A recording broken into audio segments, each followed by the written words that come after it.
Hello and welcome back to the video series on how to use CAD.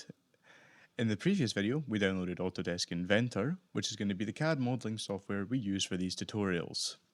In this video, we're going to talk about creating a simple 2D sketch and extruding it into a 3D object. So, before we get into that, there's just a couple of things I'd like to mention beforehand, the first of which being CAD is a very awkward thing to learn when you've never seen any type of computer modeling before. Don't worry about getting it for your first time, just simply keep on trying and eventually you will get it right. Secondly, Inventor is an extremely user-friendly software, which is why we're going to be using it. The menus are very easy to navigate, so it's perfect for beginners. And there are many more uses for Inventor than just design. We can use it to publish things and we can make graphical sketches. But we're not going to use any of that because we only need it for designing and creating our model today. So we're going to go up to File, New, and we're going to create a new file.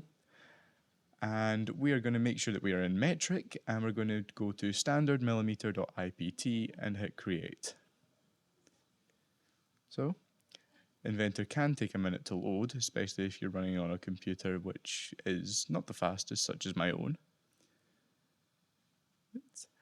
We are brought to our menu that we're familiar with from the previous video with our grey background and our menus along the top. We want to hover up and go to Start 2D Sketch in the top left corner. And this is going to bring up our three different planes that we can start our sketch on. We have our XY plane, our XZ plane, and our YZ plane. We want to work on the plane, which is most like working on a tabletop, which is going to be this plane here, the XZ plane. This will just make it easier to see what our model is doing when we hit our extrude.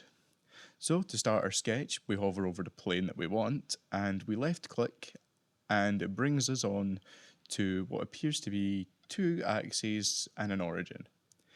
As you can see here, and we can scroll around using. If you hold your middle button in, you can move the screen around, you can zoom in and out using the scroll wheel, and double tapping on the scroll wheel recenters the page. So next, as you can see in the top left of your screen there, we have our four main tools for creating a sketch: line, circle, arc, and rectangle. We're going to start with a circle, and as you can see, we can drag our mouse, and this brings up our dimension. We can put in any dimension we want, from 50 to like say 3000, or we can just stick with a simple 100, and this will create a circle with a diameter of 100 millimeters. So we click enter and it goes off the screen. We can zoom back out and we can get our full circle back on our screen, as simple as that. We can recenter by double tapping our scroll wheel, and we go up to the top right here where we can finish our sketch. As it says here, it exits the active environment and returns to the general working environment where we can create our full 3D object. So again, we zoom back out so we can see our whole circle.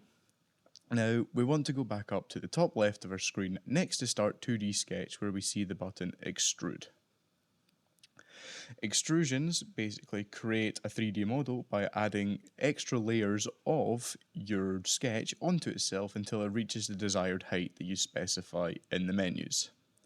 So it highlights the object, and as you can see over here, there's our distance, and we can choose where it goes. There are four options. We've got a default, a flipped, a symmetric, and asymmetric.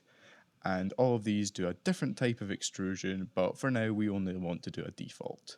We can input any distance we want, for instance 100 millimeters, and that shows us the preview of what we have. We can go down to 90, which is going to be what we use for this, and I'll explain that why in the next video. But just as an added example, we can get rid of our 90, we can put in 20 millimeters, we can put in 2 millimeters, but we're going to stick with 90. We're going to click enter, and as you can see, it's created a 3D object which is 100 millimeters in diameter and 90 millimeters tall. So now that we have our model, the next important thing is knowing how to save your model. So as we started the model, we want to go up to File in the top left hand corner. We're going to hit Save As. And this will bring up your files. You want to choose a file that's going to be a sensible location to save it. I'm just going to put it here, and I'm going to name our part CAD Model 1.